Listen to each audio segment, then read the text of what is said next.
ஆக்சுவலாக இங்கே இந்த வீடு கட்டினதை பற்றி பேசிகிட்டு இருக்காங்க. அமைச்சர் அவரும் சொல்லிகிட்டு இருந்தாங்க, தரம் சரியில்லை, குவாலிட்டி சரியில்லை. அதுக்கு அப்போசிஷன் வந்து நிறைய டிஃபெண்ட் பண்ணுறாங்க. All right. ஆக்சுவலாக இது நேற்று வந்து பிடபிள்யூடி இதுலேயே நான் கேட்டிருக்கணும். சின்ஸ் அதை கேட்க முடியல. பிகாஸ் இந்த குவாலிட்டி விஷயம் பேசுகிறத பார்த்தா இப்போ நான் வந்து சீனியர் மோஸ்ட் மினிஸ்டர் வேலு சாரை தான் கேட்கணும். ஆக்சுவலாக தென்பெண்ணை ரிவரில் ஒரு 16 கோடிக்கு கட்டப்பட்ட ஒரு பிரிட்ஜு மூணே மாதத்தில் காலியானதை பற்றி உலகமே பேசிச்சு. அது உங்களுக்கு தெரியும். அதில் நீங்கள் ஒரு ரிப்போர்ட் மாதிரி கொடுத்துருப்பீங்க. டிஸ்சார்ஜ் வேஸ்ட், அதனால் வாட்டர்ஸ் நிறையா வந்ததுனால 16 கோடியில் கட்டப்பட்ட அந்த ரிவர் மேலே கட்டின பிரிட்ஜு 3 மாதத்தில் டெஸ்ட்ராய் ஆனது. அந்த ஹிஸ்ட்ரி படிச்சிருக்கீங்க நீங்கள். அதை முதல்ல நீங்கள் தெரிஞ்சுக்கணும். அப்புறம் தான் அந்த குவாலிட்டியை பற்றி பேசணும். அதனால் அதுக்கு முதல் பதில் நீங்கள் சொல்லணும். நீங்கள் மாண்பு உறுப்பினர் ஏவா வேலு அவர்கள். மாண்புமிகு பேரவைத் தலைவர்களே, இதே மாமன்றத்திலே ஏற்கனவே எதிர்க்கட்சி தலைவராக இருந்த நம்முடைய மாண்புமிகு எடப்பாடி பழனிசாமி அவர்கள் இதே மன்றத்திலே எதிர்க்கட்சியாக இருந்த இந்த கேள்வியை கேட்டு அவைகளெல்லாம் பதிலாக சட்டமன்றத்தினுடைய உரையிலே அதுவெல்லாம் பதிவு செய்யப்பட்டிருக்கிறது.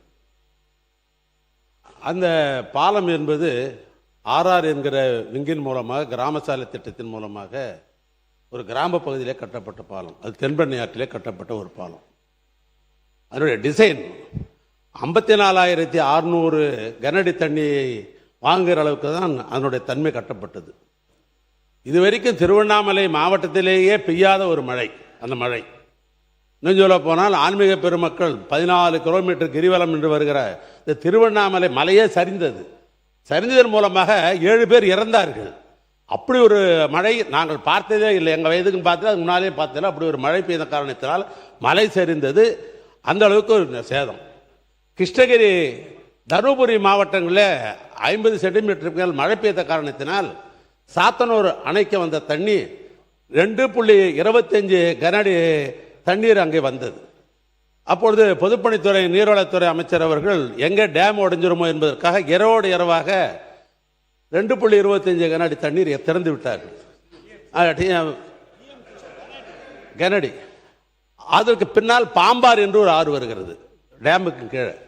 டிசைனு 54,600 தான் டிசைன். அது 3 மாதம் இல்லை, கட்டி கொண்டு இருந்த நேரம் முடிகிற தருவாய். அது அப்படிப்பட்ட நேரத்தில் டேம்லேருந்து 2.25 பாம்பாருடைய தண்ணி இவைகளெல்லாம் சேர்ந்த உடனே 3 லட்சம் கனஅடி தண்ணி புழந்த உடனே அதனுடைய தாங்கும் திறன் இல்லாமல் அது அடித்து கொண்டு போனது என்று அந்த டிசைன்லாம் விளக்கம்லாம் சொல்லி ஏற்கனவே சட்டமன்றத்தில் பதிவில் இருக்கிறது. அது இயற்கையினுடைய சீற்றம். அந்த டிசைன் மேலே இன்ஜினியரிங் மேலே குறை சொல்ல முடியாதது. ஏன்னா கட்டினது 54,600, ஆனால் வந்த தண்ணி 3 லட்சம் கனஅடி தண்ணி.